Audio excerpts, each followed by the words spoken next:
Assalamualaikum warahmatullahi wabarakatuh. Kami dari PGMI 3 semester 4 dan ini adalah hasil media pembelajaran dari kelompok kami, yaitu kelompok 5. Nama-nama anggotanya adalah yang pertama ada Indi Ramawati dengan NIM 0306192124.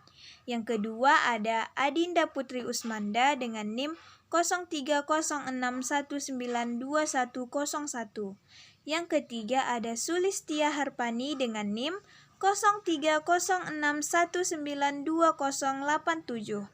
Yang keempat ada Dede Alwina Sipahutar dengan NIM 0306192106.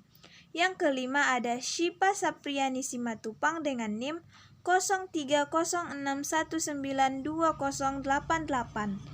Dan yang terakhir ada Aris Padlan dengan NIM 0306192119. Selamat menyaksikan video selanjutnya ya. Semoga kalian semua dapat memahami apa yang kami sampaikan. Assalamualaikum warahmatullahi wabarakatuh anak-anak. Bagaimana kabar kalian pada pagi hari ini? Semoga semua dalam keadaan sehat ya. Coba acungkan tangannya. Siapa yang sudah sarapan pagi hari ini? Ayo coba acungkan tangannya. Oke, hebat. Nah, kalian tahu nggak, dengan kita bersarapan di pagi hari, tubuh menjadi lebih bersemangat dan berkonsentrasi dalam mengikuti pembelajaran. Nah, semua ikuti gerakan ibu ya. Ayo semua angkat tangannya seperti ini ya. Semua ikuti ya. Buka tutup, bertepuk tangan. Buka tutup, tepuk di pangkuan. Digulung-gulung, sambil tertawa. Haha, digulung-gulung, sambil tersenyum. Tangan di atas menggapai bintang, tangan di samping burungnya terbang. Tangan di depan bertepuk tangan, tangan diangkat lalu berdoa. Jika aku berdoa, aku angkat tanganku dengan suara lembut, tidak berteriak.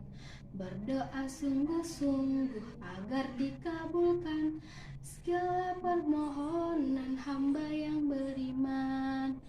Tangan di atas, alat tundukkan, kita berdoa sebelum belajar. A'udzubillahi minasyaitonirrajim. Bismillahirrahmanirrahim. Raditu billahi rabba wa bil islami dina wa bi muhammadin nabiyyan wa rasulah. Rabbi zidni ilma warzuqni fahma wa amalan maqbula. Amin. Nah, sekarang kita memulai kegiatan pembelajaran kita pagi hari ini ya.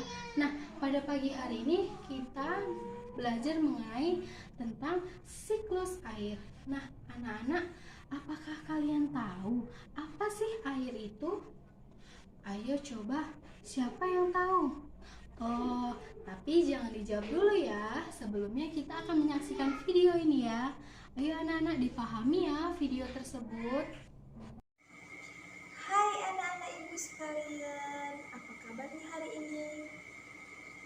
Alhamdulillah, kita semua diberi kebaikan ya hari ini, kesehatan. Di sini ibu akan membahas tentang apa sih siklus air itu? Ada yang tahu? Coba angkat tangan. Oke, baik. Tidak ada yang tahu. Tapi di sini ibu akan membahas tentang apa sih siklus air itu. Tapi sebelumnya kita harus nyanyi dulu tentang lagu yang berjudul Air, ciptaan oleh Ibu Yanti. Musik. Ayo kita nyanyi sama-sama ya. Semua orang membutuhkan air. Tua muda, kaya dan miskin. Tanpa air orang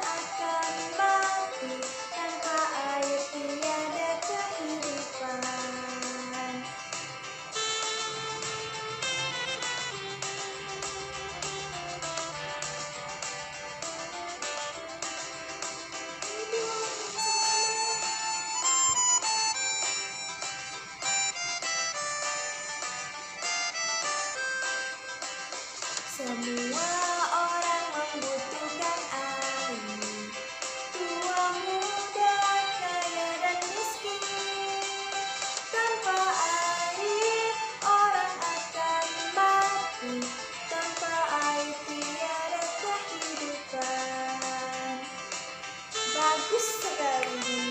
Apakah anak-anak ibu masih semangat? Alhamdulillah masih semangat ya. Di sini ibu akan menjelaskan tentang apa sih siklus air itu. Atau ada yang udah tahu apa itu siklus air? Baik, kalau belum tahu, siklus air itu adalah yang pertama kita bahas dulu tentang apa sih itu siklus.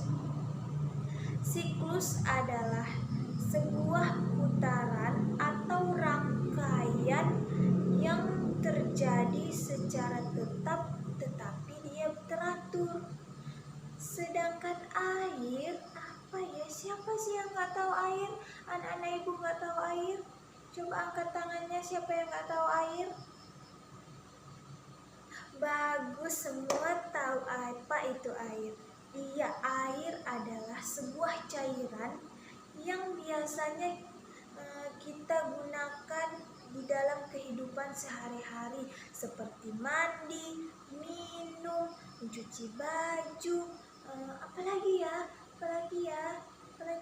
Iya betul, kita gunakan sebagai mencuci piring, ya kan? Digunakan ibu-ibu yang di dapur ya kan mencuci piring. Alhamdulillah ya, anak-anak ibu semua sangat pintar, sudah mengetahui apa itu siklus dan sudah mengetahui apa itu air. Sekarang apa sih arti dari siklus air? Tidak masalah kalau tidak ada yang tahu, ibu akan menjelaskannya. Siklus air itu adalah sirkulasi air yang tidak pernah berhenti dan dia dari atmosfer turun ke bumi terus kembali lagi ke atmosfer dengan melalui 4 cara. Yang pertama yaitu kondensasi, yang kedua yaitu presipitasi, dan yang ketiga adalah evaporasi, dan yang keempat adalah transpirasi. Tapi ibu tidak akan menjelaskan tentang yang 4 hal itu. Itu akan dijelaskan di video selanjutnya. Jadi tetap tunggu video dari ibu ya. Selamat menonton kembali. Assalamualaikum warahmatullahi wabarakatuh.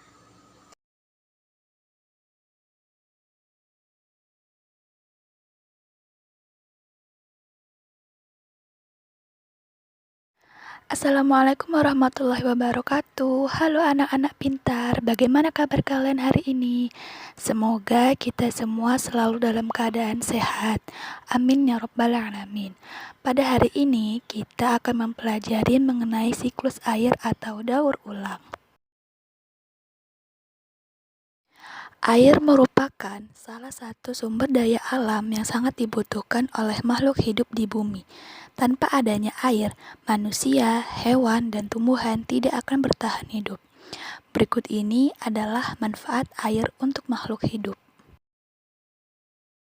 Bagi manusia, air dapat bermanfaat untuk kebutuhan tubuh, untuk keperluan rumah tangga seperti minum, masak, mandi, dan mencuci.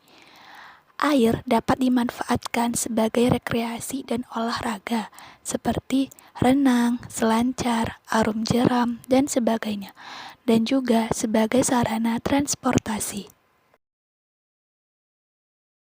Bagi hewan, air bermanfaat untuk minum, tempat hidup untuk beberapa hewan yang hidup di air, membersihkan tubuh dan mendinginkan suhu tubuh, seperti pada hewan kudanil. Tahukah kalian bahwa kudanil menghabiskan sebagian besar waktunya di dalam air? Kudanil berendam dalam air untuk menjaga suhu tubuhnya agar tetap dingin.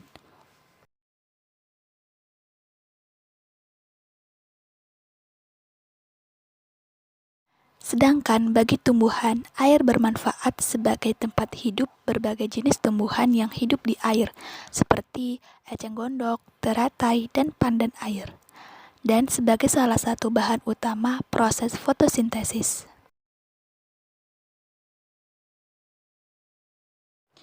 Nah, itu dia beberapa manfaat air bagi kehidupan makhluk hidup. Tahukah kalian bahwa 70% kandungan bumi adalah air? Pertanyaannya, apakah air di bumi akan bertambah atau berkurang?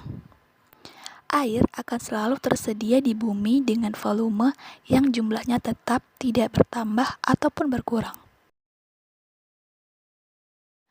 Terjaganya ketersediaan air di bumi karena air mempunyai siklus atau daur. Siklus air adalah suatu proses perputaran air yang tidak pernah berhenti secara berulang dan terus-menerus dari atmosfer ke bumi dan kembali ke atmosfer.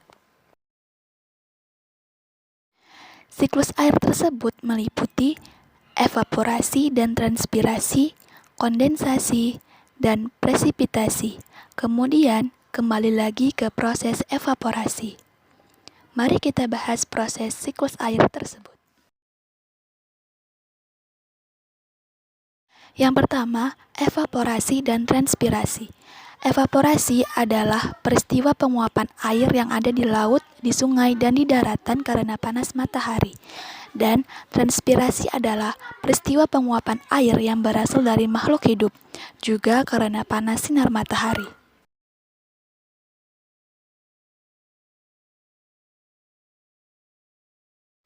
Setelah evaporasi, proses yang kedua adalah kondensasi. Setelah air di permukaan bumi menguap menjadi uap air tersebut bergerak menuju lapisan atas atmosfer yang bernama troposfer. Ketika uap air memiliki suhu rendah, berubah menjadi titik-titik air atau embun. Perubahan uap air menjadi titik-titik air disebut kondensasi. Titik-titik air tersebut lama-kelamaan akan semakin banyak dan bergabung membentuk awan.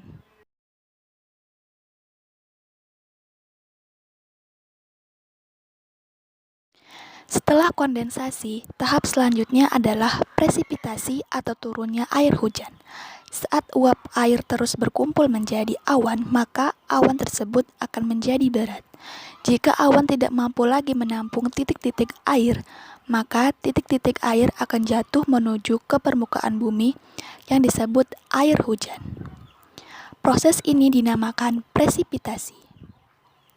Jika sudah sangat rendah berada di bawah 0 derajat Celcius, seperti di daerah kutub utara atau kutub selatan, tetesan air ini akan jatuh sebagai hujan salju atau hujan es.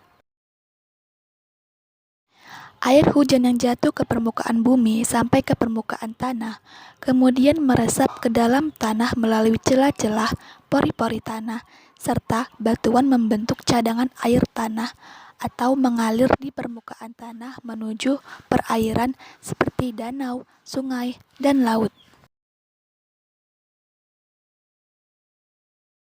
Itulah materi tentang siklus air. Semoga video ini bisa membantu teman-teman untuk memahami materi yang disampaikan. Demikian, terima kasih. Wassalamualaikum warahmatullahi wabarakatuh. Assalamualaikum warahmatullahi wabarakatuh. Halo anak-anak pintar, bertemu lagi bersama Miss Sulis pada video pembelajaran tematik tema 8 muatan pelajaran IPA. Kita akan membahas mengenai dampak siklus air pada peristiwa di bumi serta kelangsungan makhluk hidup. Sebelum memulai pembelajaran, marilah kita sama-sama mengucapkan basmalah. Bismillahirrahmanirrahim. Yuk kita simak penjelasan berikut ini. Seperti yang kita ketahui bahwa jumlah volume air di bumi adalah tetap. Tapi mengapa ada sebagian saudara kita kesulitan mendapatkan air untuk minum atau keperluan sehari-hari lainnya, terutama pada musim kemarau? Jumlah volume air di bumi memang tetap, tetapi saat ini sebagian besar air tersebut telah tercemar atau sulit didapat. Hal tersebut dipengaruhi oleh terganggunya siklus air akibat lingkungan yang mengalami perubahan. Perubahan lingkungan dapat disebabkan oleh faktor manusia maupun faktor alam. Aktivitas manusia yang berdampak pada siklus air diantaranya penggunaan pestisida dan pupuk kimia secara berlebihan sehingga terjadi pencemaran tanah dan air. Pencemaran tersebut akan merusak lingkungan yang berpengaruh buruk bagi manusia, yaitu tanah menjadi tidak subur lagi sehingga tanaman pertanian tidak dapat tumbuh. Kedua, pencemaran udara disebabkan oleh gas dari asap kendaraan atau pabrik. Gas tersebut akan mengotori udara dan bereaksi dengan uap air di atmosfer, kemudian turun sebagai hujan asam yang berbahaya karena bisa mencemari sumber air di bumi dan dapat mematikan tumbuhan ataupun hewan. Ketiga, menebang pohon secara liar. Hutan merupakan daerah resapan air yang paling besar. Air hujan yang turun di sekitar hutan akan mengalir ke sungai atau laut, atau akan diserap oleh akar pohon. Jika pohon di hutan ditebang atau dibakar, maka hutan akan menjadi gundul. Hutan yang gundul menyebabkan air akan mengalir di permukaan tanpa adanya yang menahan, sehingga mengurangi kemampuan tanah untuk menyerap air. Keempat, pembangunan jalan dari aspal dan beton. Permukaan yang ditutup oleh aspal dan beton akan mempengaruhi kemampuan tanah untuk menyerap air hujan sehingga menyebabkan cadangan air tanah berkurang. Kelima, pengambilan air tanah secara berlebihan. Jika pengambilan air tanah lebih besar daripada jumlah air hujan yang diserap oleh tanah, maka cadangan air tanah akan berkurang, sehingga dapat menyebabkan turunnya permukaan tanah atau amblas.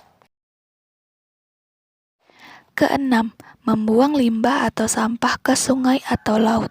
Jika kita membuang limbah atau sampah ke laut atau sungai, maka air laut akan tercemar. Ini menyebabkan makhluk hidup seperti ikan dan tumbuhan yang hidup di sungai ataupun di laut akan mati dan air tidak bisa dikonsumsi.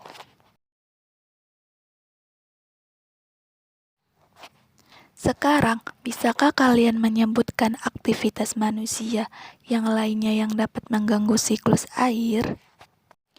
Kamu telah mengetahui beberapa aktivitas manusia yang mempengaruhi pertumbuhan lingkungan. Selain aktivitas manusia, perubahan lingkungan juga dipengaruhi oleh faktor alam seperti angin, hujan, cahaya matahari, dan gelombang laut. Berbagai bencana alam yang sering terjadi di sekitar kita juga dapat menyebabkan perubahan lingkungan. Apa saja bencana alam tersebut? Dan apa dampaknya bagi perubahan lingkungan?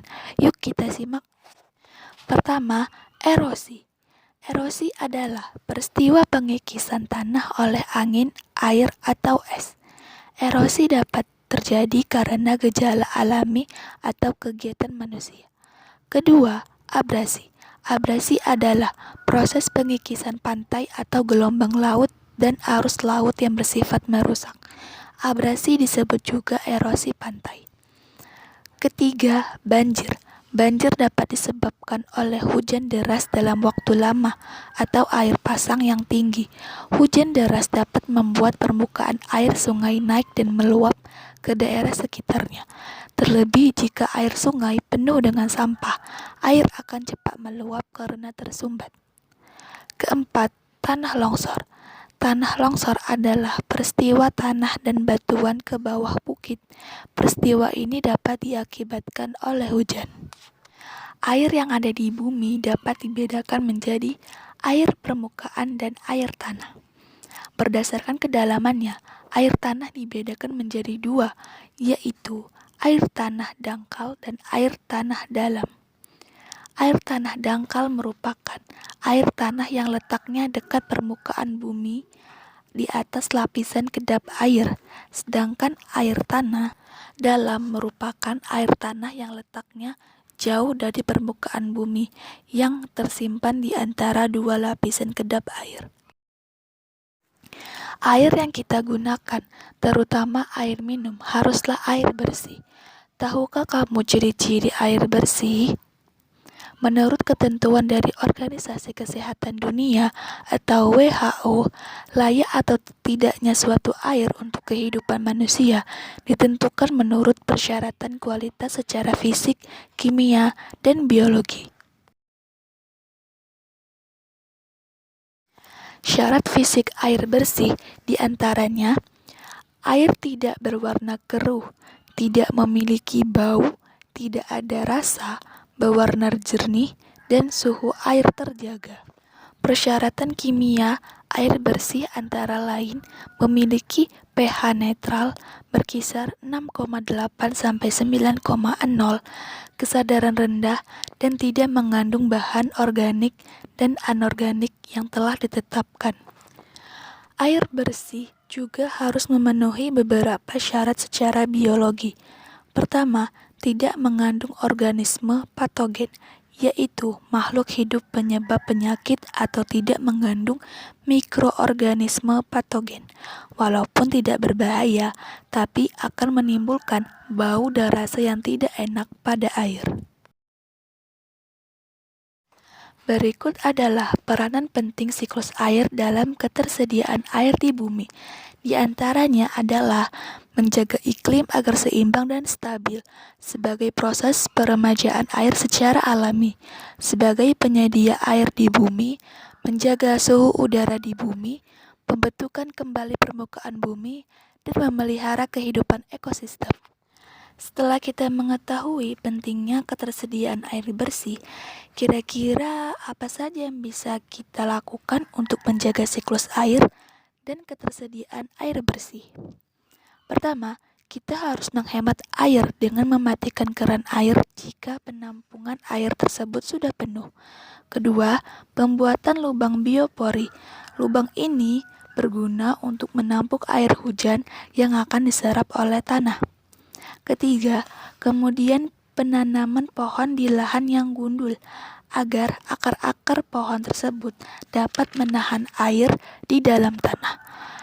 Dan yang terakhir, penggunaan bahan bakar yang ramah lingkungan agar udara di sekitar kita tidak tercemar.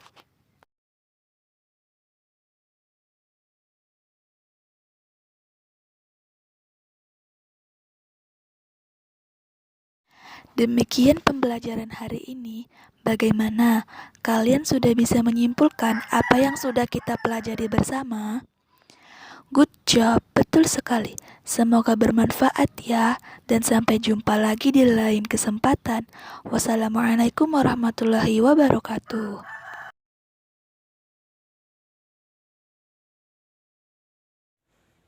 Assalamualaikum warahmatullahi wabarakatuh. Halo anak-anak sekalian. Perkenalkan, nama Ibu Dedi Alunis Pautar akan memaparkan tentang cara pembuatan media pembelajaran siklus air. Alat dan bahan yang akan kita gunakan yaitu gunting, lem, pensil, pisau, uang koin, kardus, origami, karton berwarna biru, kertas manila warna hijau, kain flanel berwarna biru, dan benang. Kemudian kita masuk ke bagian langkah-langkah pembuatannya. Langkah pertama, menggambar bentuk awan di kertas origami dan mengguntingnya. Langkah kedua, rekatkan setiap bentuk awan tersebut menjadi 5 bagian. Langkah ketiga, membentuk matahari dengan menggunakan kardus dan dilapisi dengan kertas origami berwarna kuning. Langkah keempat, membentuk gunung dengan menggunakan kardus dan dilapisi dengan kertas manila berwarna hijau. Langkah kelima, melapisi kardus dengan kertas karton sebagai langit. Langkah keenam, menempelkan bentuk matahari di karton yang dibaluti dengan karton. Langkah ketujuh, menempelkan bentuk awan di karton yang dibaluti dengan karton. Langkah kedelapan, membuat bentuk air dan menempelkannya di awan. Langkah kesembilan, membuat air laut dengan menggunakan karton yang dilapisi dengan kain flanel berwarna biru. Langkah ke-10, menempelkan bentuk gunung di daerah air laut. Langkah terakhir, membuat keterangan pada setiap bagian. Berikut merupakan hasil dokumentasi media pembelajaran dari yang telah saya buat. Assalamualaikum warahmatullahi wabarakatuh. Saya Siva Septiania Simatupang dari kelompok 5. Di sini saya akan mengajarkan sebuah media penilaian. Nah, media penilaian kami gunakan kali ini yaitu media TTS. Sebelumnya, media penilaian ini bertujuan untuk mengasah kemampuan si anak sampai mana ia menguasai materi atau pelajaran yang telah diberikan sebelumnya. Nah, langsung saja kita mulai bermain teka-teki silang tentang siklus air. Di mana di kertas ini telah ada 8 pertanyaan yang nantinya pertanyaan tersebut akan kita jawab dan akan kita tulis di kolom TTS ini sesuai dengan pertanyaan yang ada di kertas ini. Langsung saja ke pertanyaan pertama. Kita sesuaikan ya dengan kolomnya. Kalau misalnya yang pertama, langsung saja yang pertama, uap air naik ke udara. Apa itu uap air naik ke udara? Kita lihat kolom pertama itu ada 2 kolom. Apa ya kira-kira? Berarti uap air naik ke udara, S. Terus di sini kolom. Nah, lanjut ke pertanyaan yang kedua, TTS yang kedua, perputaran air dari bumi ke atmosfer dan kembali lagi ke bumi. Apa itu? Kita lihat yang kolom 2 ini dari S. Apa sih jawaban dari pertanyaan 2 ini yang bermula dari huruf S? Ada berapa kata ya? 1, 2, 3, 4, 5, 6, 7, 8, 9. Kira-kira apa ya? Perputaran air dari bumi ke atmosfer dan kembali lagi ke bumi. Apa itu? Ya, siklus air. Berarti kita tulis di sini siklus air. Nah, ini dia pertanyaannya, TTS-nya berbentuk pendatar. Kalau dia turun jawabannya berarti dia TTS menurun. Kita lanjut yang ketiga. Berarti yang ketiga ini menurun. Pertanyaannya TTS-nya proses penguapan dalam siklus air. Apa sih proses penguapan dalam siklus air? Yang bermula dari dari huruf dan mempunyai berapa kan ya? 1, 2, 3, 4, 5, 6, 7, 8, 9 kata. Apa ya proses penguapan dalam siklus air yang bermula dari Oh, evaporasi. Berarti kita tulis di sini evaporasi.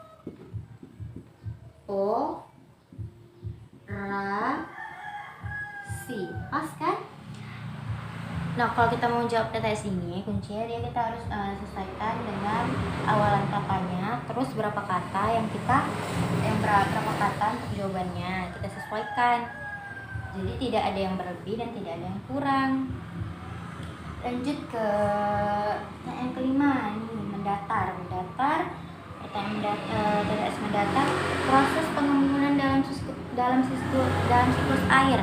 Nah, apa ya proses pengembunan siklus air? Kan udah belajar itu sebelumnya. Dia berawal dari dan berapa ya jumlah katanya? Jumlah hurufnya 1, 2, 3, 4, 5, 6, 7, 8, 9, 11 huruf. Apa ya? Proses pengembunan dalam siklus air ya presipitasi. Coba ya, betul tidak ya presipitasi? Nah, ternyata cukup, berarti dia betul. Lanjut ke TTS yang keempat, ya masih berbentuk mendatar. Proses penyerapan dalam siklus air. Apa? Sebelumnya kan juga udah belajar tuh proses penyerapan dalam siklus air yang berawal dari I dan 1, 2, 3, 4, 5, 10 huruf. Berarti apa ya? Oh ya, infiltrasi. Coba ya kita tulis, betul nggak ya? Infiltrasi. Nah, betul. Berarti pas dia. Nah, selanjutnya TTS menurun. Nomor 6.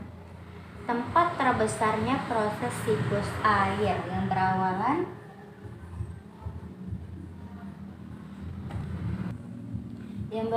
dari L dan dia mempunyai 4 huruf. Apa ya kira-kira tempat terbesar siklus air? Dia pas ya, laut. Lanjut ke TTS nomor 7. TTS-nya kegiatan manusia yang berdampak positif terhadap daur air di bumi. Ya, yang berawal dari huruf R dan mempunyai susunan 1, 2, 3, 4, 5, 6, 7, 8, 9. Berarti apa ya? Daur kegiatan manusia yang berdampak terhadap daur air di bumi. Yang dari R berarti reboisasi. Ya,